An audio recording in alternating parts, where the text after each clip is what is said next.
So good morning, and I hope you all are expecting something which is not as serious and as difficult as my work and my life has been.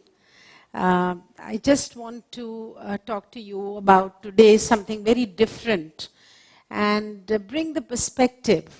How many of you really use the social media, and how many of you are on Facebook? Everyone? Yes.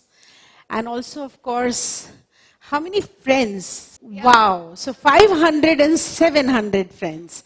This is something which has happened in our lifetime. Because from print, it took almost 1,760 years, clay print, to coming to the print, real print. But just in 43 years, and it's amazing, the exponential growth of the technology, which has really taken a quantum jump. Technology has moved our civilization to the next stage, I would say, to the next phase of our life. We didn't know anything just 10 years back, that just by having one neighborhood friend, maybe 2, 3 in the school, we will have 500 friends. I have heard of youngsters, they say, I have 3,000 friends. You may be someone who's very shy, who has never talked to the other person in life, but you have a space now where you can really become friends and can express yourself, say things, come to share your jokes, stories, your songs. Maybe you are a writer, maybe you're a poet, maybe you are an artist. And you can really share it with so many people, and you feel all of a sudden that, you are on Facebook, Instagram, you are on Twitter, you are on, every possible social space. Perhaps not as much as in the school and classroom that you connect with people, but certainly there. So I must tell you a small story. As a UN gender advisor in Geneva, I had very pretty 2 girls in the neighborhood. And then, of course, the other side of the neighborhood also had two small girls. Almost 4 girls were of the same age. We are coming home from somewhere, and these are 2 Swiss families with these little daughters. We reach home from seeing a very fantastic theater. We reach home, these 2 girls meet each other. The other parents arrived, and both parents at the same time. They said hi to each other, and they rushed inside their both homes. So I was wondering, what is this? And the mothers told me that both are chatting. They are very busy talking to each other. I said, they just met outside. Didn't they want to talk to each other and, just go out somewhere or something? No, they run to their the laptop, and they were just chatting with each other and sharing whatever they saw, their stories and all. But face-to-face communication, the feel, the look, the touch, being there with you really is something which is coming as much, is fading slowly and slowly. And I know that it is not that bad when it comes to today's life, but I'm thinking of 20, 30, 40 years from now. So this is how it is, that internet users in India, only 15% of the population. We're talking about, at the moment, only 15% of the population. And of course, we are the second in the world in terms of mobile users. So I'll just show you something, and then I move on to the next one. And of course, we are a country with 20, 2 major languages, 13 different scripts, 720 dialects. So this is something we are getting into. And it's like we are all into a kind of magical world, where we are all imagining that we are connected with so many people. We are all imagining that we are now reaching out. We are imagining, we don't know. When my office celebrated that, oh, you have 250,000 followers, ma'am. I didn't know who these people are. And why are they following me? What have I done? It's really so it's just that you start connecting without realizing that you are reaching nowhere, perhaps, and perhaps that you are absolutely, it doesn't figure in your mind that what you are connecting with is not something which is real, it is really virtual. Virtual is coming, virtual has come already, but this is really virtual. This is not what your real life is. And this is also an extreme form of alienation. It's extreme from an alienation where you are just alone sitting there. And when the real crisis comes, and as we know that these Facebook pages or all these social media spaces are creating a kind of complication where if you don't get as many likes, you may have put something very nice about yourself, maybe a very beautiful selfie, maybe something that you saw something, and the likes are not there. Not as many people have liked as you expected. Oh my God, there is depression that has set in. We fought, as I am a member of also a safety advisory board of Facebook, we fought for this whole change in the company's, the icon that everything, my mother is in the hospital, like. My, father just expired, like. I just broke my ankle, like. So we said, what is this? I mean, there is not just one human emotion. You've conditioned everybody to either like or dislike. This is not acceptable, and you know that a lot of new emoticons have come. But what I'm trying to say here, I'm trying to drive a point here, that all this that we are doing, also we are forgetting that there is a social discourse out there. It's not me, it's not about me, it's not people liking what I do. It's also there is something much broader, there's something much more important that is happening around us. We need to pay attention to that. We need to look at, and also in the process of doing what we are doing, we are forgetting the social etiquette. Just the way the real life is, in real life, people may not be very respectful to women, they are not very, they don't like this whole idea of gender equality. They see a lot of violence against them. They are reading every day in the newspaper about what's happening to the women of India. And same way about children, the kind of exclusion, the kind of issues, problems in terms of real life, the children are also facing. We see that the poor, we see the tribal, we see the Dalits, we see all kinds of social issues around us. But what we are preoccupied is, and this is conditioning us, is about me, myself, my work, my, every day a new picture on the site. We would like to know everything about ourselves. So this is really alienating us from not only society, issues, people, but also from ourselves. Because, we are forgetting that there is something called look, touch, feel, experience. That is something which is also very, very fast-moving process in our life, which is changing the human psychology. It is changing. You think you are making a choice. But when you walk into these malls, I always tell the youngsters that when you walk into these malls, you see that everything displayed has a kind of, those are the only things you can choose from. But you do think you have a choice. Each rack has so many of your dresses, and you pick up from those only, and you think you have a choice. But these choices have been conditioned by the fashion companies, the designers, and everybody. So you have to choose those colors, you have to choose those cuts, you have to, wear those kind of clothes only. Similarly, in the social media space, this is what is happening. And in the process, when you are not only alienating, but also you're forgetting that you have certain level of social responsibility. You have certain level of, some etiquettes that you should follow. So what is happening with that? Say any incognito. Nobody knows who you are. You can impersonate yourself. And you are able to just say anything and everything about people.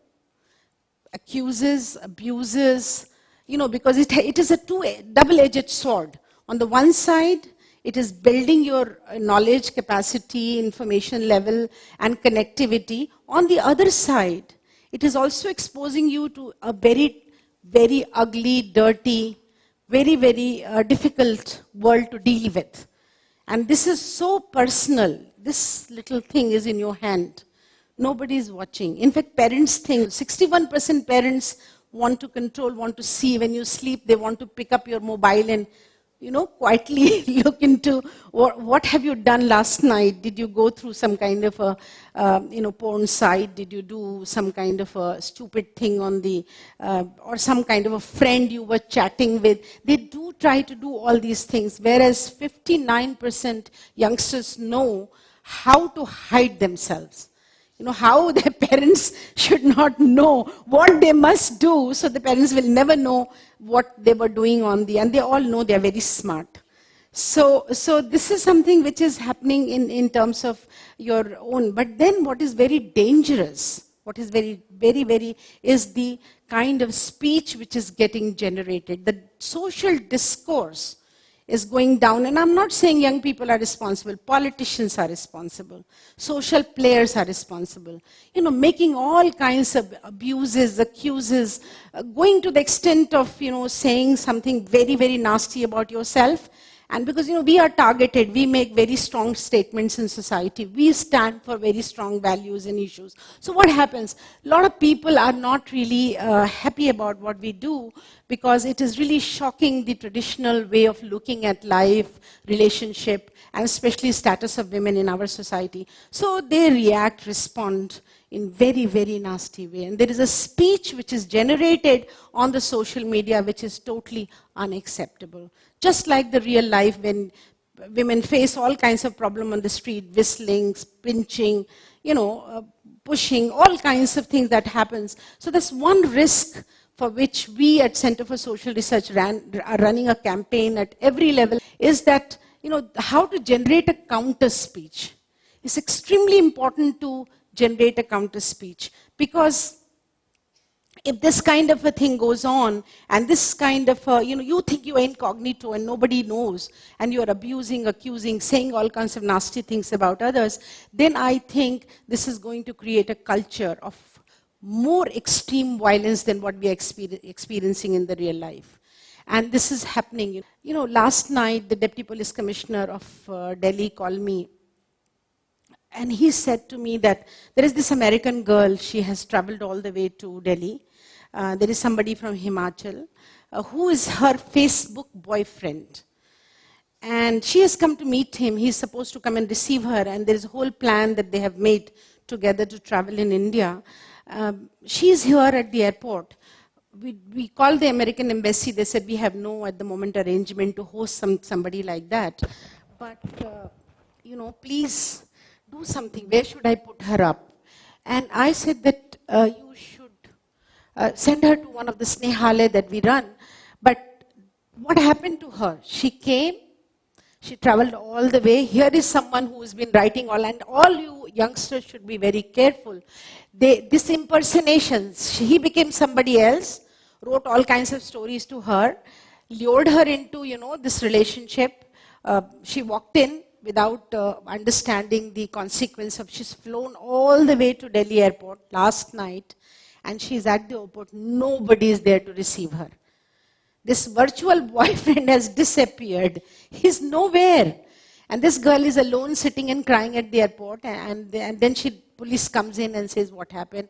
And then, of course, the whole story unfolded. And she is, for this last night, staying at Delhi airport hotel, because they couldn't make any other arrangement for her to go. So I think this is another aspect where you have to be extremely careful about what communication, who is this you are communicating with, what kind of, perhaps you may be in a situation of, depression, perhaps you may be, unhappy about something that has happened to you, perhaps somebody you really liked has walked out, and you get trapped into this kind of a relationship unknowingly, and then these kind of risks are happening. So I think to warn you, the social media company, especially Facebook, has come up with huge number of controls. I think it's extremely important to go to the settings. Who are your friends? Who do you want your personal information to be shared? Who do you want your pictures to be seen to? You don't want the whole world to know that, you were swimming. You don't want your whole world to know you were at the beach. So I think you really have to go to your safety settings.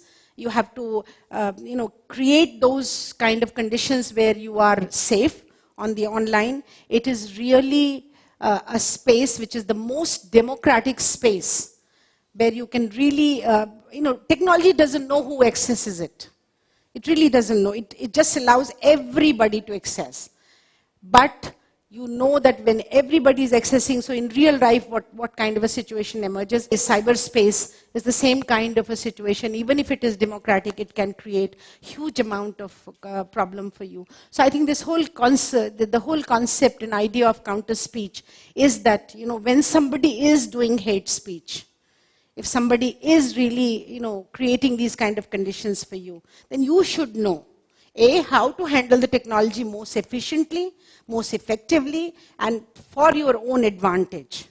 And not to just let anybody else, temper it, and not to intrude into your private space. Just like in real life you would like to do. And secondly, also that if you want to create a real better discourse globally, which really takes care of the social ideas, social aspects of life, then you can use that space very effectively. Just by giving one last example, I want to close it, is that, you know, all of you are aware that loads of families in our country do not want girl children. So they are going to go for female sex selection of the female fetus, and then they follow it by aborting the fetus. And then what is the consequence of it is that our population is getting less and less girl children. This is going to lead to a lot of social violence. This is going to lead to change in social relations and family relations that we have at the moment in a very drastic way. Okay, let's take one single cause. And we used to do Kanya Janma Mahotsav, you know, get men to bring their daughters. And then we used to celebrate, we are celebrating the birth of, but there was one small experiment that was done, that selfie with your daughter. Have you heard of that?